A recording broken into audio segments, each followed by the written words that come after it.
Hi friends, कसे आहात सगळे? मी आहे एक्झामचे यूट्यूब चॅनलवर तुमचं पुन्हा एकदा खूप खूप मनापासून स्वागत. तर फ्रेंड्स, आज आपण 23 जुलै 2026च्या काही चालू घडामोडी पाहणार आहोत. त्याआधी जर चॅनलवर नवीन असाल आणि चॅनल सबस्क्राईब केलं नसेल तर महा एक्झामचे यूट्यूब चॅनल नक्की सबस्क्राईब करा. चला तर मग वळत आपल्याच्या विषयाकडे. तर दरवर्षी बँक राष्ट्रीयकरण दिवस कधी साजरा केला जातो? उत्तर आहे 19 जुलै. स्पष्टीकरण पाहूया. 19 जुलै 1969 रोजी तत्कालीन पंतप्रधान इंदिरा गांधी यांनी एका अध्यादेशाद्वारे भारतातील 14 मोठ्या खाजगी बँकांचे राष्ट्रीयकरण केले होते. या ऐतिहासिक घटनेच्या स्मरणार्थ 19 जुलै हा दिवस साजरा केला जातो. पुढे पाहूया. सर्वोच्च न्यायालयाने अलीकडेच कोणत्या राज्यातील कुकरैल राखीव जंगलात भारतातील पहिल्या नाईट सफारीला मंजुरी दिलेली आहे? उत्तर आहे उत्तर प्रदेश. स्पष्टीकरण पाहूया. उत्तर प्रदेशची राजधानी लखनौ येथील कुकरैल राखीव जंगलात भारतातील पहिल्या नाईट सफारी प्रकल्पाला सर्वोच्च न्यायालयाने मंजुरी दिलेली आहे. पुढे पाहूया. अलीकडेच एका अत्याधुनिक शीख संग्रहालयाची पायाभरणी कुठे करण्यात आली आहे? उत्तर आहे कुरुक्षेत्र. स्पष्टीकरण पाहूया. हरियाणा राज्यातील कुरुक्षेत्र येथे एका अत्याधुनिक शीख संग्रहालयाची अधिकृत पायाभरणी करण्यात आलेली आहे. पुढे पाहूया. पुढचा प्रश्न. नीती आयोगाच्या गुंतवणूक अनुकूलता निर्देशांक मध्ये मोठ्या राज्यांच्या श्रेणीत कोणते राज्य अव्वल स्थानी राहिलेले आहे? उत्तर आहे गुजरात. स्पष्टीकरण पाहूया. नीती आयोगाच्या गुंतवणूक अनुकूलता निर्देशांकात मोठ्या राज्यांमध्ये गुजरात पहिला, महाराष्ट्र दुसऱ्या आणि तामिळनाडू तिसऱ्या स्थानावर आहे. तसेच ईशान्येकडील आणि डोंगरी राज्यांमध्ये उत्तराखंड पहिल्या स्थानावर आहे, तर केंद्रशासित प्रदेशामध्ये गोवा अव्वल स्थानावर आहे. पुढे पाहूया. पृथ्वी विज्ञान मंत्रालयाच्या नवीन सचिवपदी कोणाची नियुक्ती करण्यात आलेली आहे?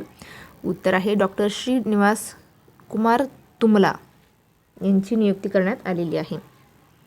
पुढचा प्रश्न. अलीकडेच सेर्गी कोरेत्स्की यांची कोणत्या देशाचे नवीन पंतप्रधान म्हणून नियुक्ती करण्यात आलेली आहे?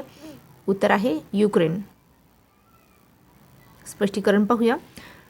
सेर्गी कोरेत्स्की यांची युक्रेनचे नवीन पंतप्रधान म्हणून नियुक्ती झालेली आहे. इतर आंतरराष्ट्रीय नियुक्त पाहूया.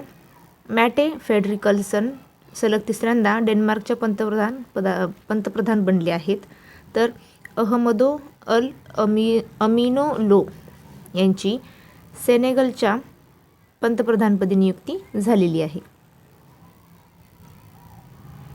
पुढे पाहूया. अलीकडेच वयाच्या 89व्या वर्षी निधन झालेले सर गारफिल्ड सोबर्स हे कोणत्या देशाचे प्रसिद्ध क्रिकेटपटू होते? उत्तर आहे वेस्ट इंडिज. स्पष्टीकरण पाहूया. सर गारफिल्ड सोबर्स हे वेस्ट इंडिजचे दिग्गज ऑलराऊंडर क्रिकेटर होते. वयाच्या 89व्या वर्षी त्यांचे निधन झालेले आहे. पुढे पाहूया. अफगाणिस्तानामधील संयुक्त राष्ट्र सहाय्य मिशनच्या नवीन प्रमुख म्हणून कोणाची नियुक्ती झालेली आहे? उत्तर आहे रबाब फातिमा यांची. स्पष्टीकरण पाहूया. रबाब फातिमा यांची अफगाणिस्तानमधील संयुक्त राष्ट्र सहाय्य मिशनच्या नवीन प्रमुख म्हणून नियुक्ती करण्यात आलेली आहे.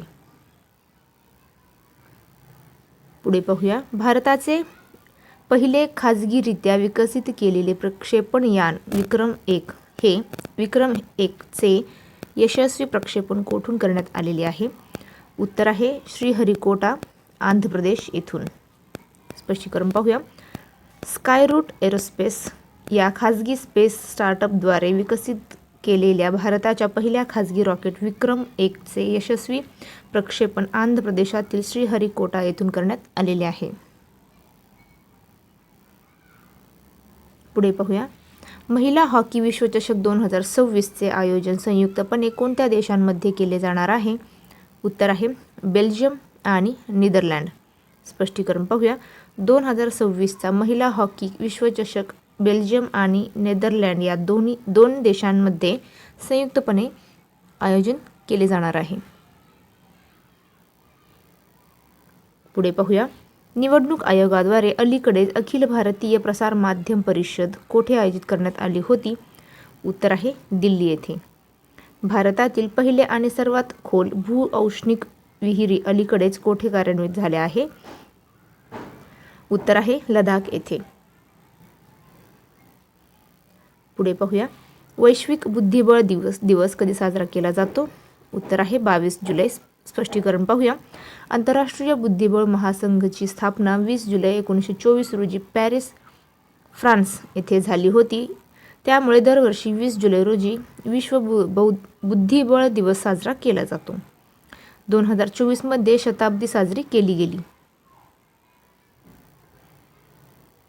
पुढे पाहूया, नुकतेच इंडिया ग्रे हॉर्नबिल चे यशस्वी प्रजनन कोठे नोंदवले गेले आहे? उत्तर आहे गुजरात येथे. स्पष्टीकरण पाहूया, गुजरातमधील प्रसिद्ध गीर राष्ट्रीय उद्यानात इंडियन ग्रे हॉर्नबिल या पक्षाचे यशस्वी प्रजनन नोंदवले गेलेले आहे. गीर राष्ट्रीय उद्यान हे आशियाई सिंहांसाठी देखील प्रसिद्ध आहे. पुढे पाहूया, फिफा विश्वचषक 2026 चे विजेतेपद कोणत्या देशाने जिंकलेले आहे? उत्तर आहे स्पेन. स्पष्टीकरण पाहूया, स्पेनने अंतिम सामन्यात अर्जेंटिनाचा पराभव करून फिफा विश्वचषक 2026 चे विजेतेपद पटकावलेले आहे. स्पेनची राजधानी माद्रिद. स्पेनचे चलन युरो. पुढे पाहूया, ग्लासगो कॉमनवेल्थ गेम्सच्या उद्घाटन समारंभासाठी भारतीय पथकाचे ध्वजवाहक म्हणून कोणाची निवड करण्यात आलेली आहे? उत्तर आहे मीराबाई चानू आणि लवलीना बोर्गोहेन. स्पष्टीकरण पाहूया, आगामी ग्लासगो राष्ट्रकुल खेळाच्या उद्घाटन सोहळ्यात ऑलिम्पिक पदक विजेत्या मीराबाई चानू वेटलिफ्टिंग आणि लवलीना बोर्गोहेन बॉक्सिंग या भारताच्या ध्वजवाहक असतील. पुढची बातमी पाहूया, 37वे आंतरराष्ट्रीय जीवशास्त्र ऑलिम्पियाड 2026 मध्ये भारताने एकूण किती पदके जिंकलेली आहे? उत्तर आहे 4 पदके. स्पष्टीकरण पाहूया, लिथुआनियाच्या विल्नियस येथे आयोजित 37व्या आंतरराष्ट्रीय जीवशास्त्र ऑलिम्पियाडमध्ये भारताने 1 सुवर्ण आणि 3 रौप्य अशी एकूण 4 पदके जिंकलेली आहेत. पुढे पाहूया, अँडी बर्नहम यांची कोणत्या देशाच्या लेबर पार्टीचे नवीन नेते म्हणून निवड करण्यात आलेली आहे? उत्तर आहे युनायटेड किंगडम. स्पष्टीकरण पाहूया, अँडी बर्नहम यांची युनायटेड किंगडमच्या लेबर पार्टीचे नेते म्हणून निवड झाली असून ते युकेचे पुढील पंतप्रधान बनणार आहेत. पुढे पाहूया, मावळते पंतप्रधान कीर स्टारमर यांनी राजीनामा दिल्यानंतर राजा चार्ल्स तिसरे यांनी बर्नहॅम यांना सरकार स्थापनेचे निमंत्रण दिले. पुढे पाहूया, जम्मू काश्मीरमधून अरेकोचेरी आणि सेंट्रोस्पलम ची व्यावसायिक खेप नुकतीच कोणत्या देशात निर्यात करण्यात आलेली आहे? उत्तर आहे सिंगापूर. स्पष्टीकरण पाहूया, एपिडाद्वारे जम्मू काश्मीरमधील अरेकोचेरी आणि सेंट्रोस्पलम ची नवीन खेप सिंगापूरला निर्यात करण्यात आलेली आहे. यापूर्वी याची पहिली खेप UAEला पाठवण्यात आली होती. पुढे पाहूया, राष्ट्रीय अल्पसंख्याक आयोगाच्या अध्यक्षपदी कोणाची नियुक्ती करण्यात आलेली आहे? उत्तर आहे हरजित सिंह ग्रेवाल. स्पष्टीकरण पाहूया, हरजित सिंग ग्रेवाल यांची राष्ट्रीय अल्पसंख्याक आयोगाच्या नवीन अध्यक्ष म्हणून नियुक्ती करण्यात आलेली आहे. पुढे पाहूया, केंद्रीय गृहमंत्री अमित शहा यांनी शब्द संग्रहालय च्या पहिल्या टप्प्याचे लोकार्पण कोठे केले? उत्तर आहे कोलकाता येथे. स्पष्टीकरण पाहूया, गृहमंत्री अमित शहा यांनी कोलकाता येथे शब्द संग्रहालयाच्या पहिल्या टप्प्याचे उद्घाटन केले. कोलकाता शहर हे हुगळी नदीच्या काठावर वसलेले आहे. पुढे पाहूया, जपान ओपन 2026 चे विजेतेपद जिंकणारी पहिली भारतीय महिला खेळाडू कोण ठरलेली आहे? उत्तर आहे PV सिंधू. स्पष्टीकरण पाहूया. PV सिंधूने जपान ओपन 2026चे विजेतेपद पटकावले असून हे विजेतेपद मिळवणारी ती पहिली भारतीय महिला बॅडमिंटनपटू ठरलेली आहे. तर फ्रेंड्स थांबूया इथेच, भेटूया पुढच्या व्हिडिओमध्ये. जय हिंद.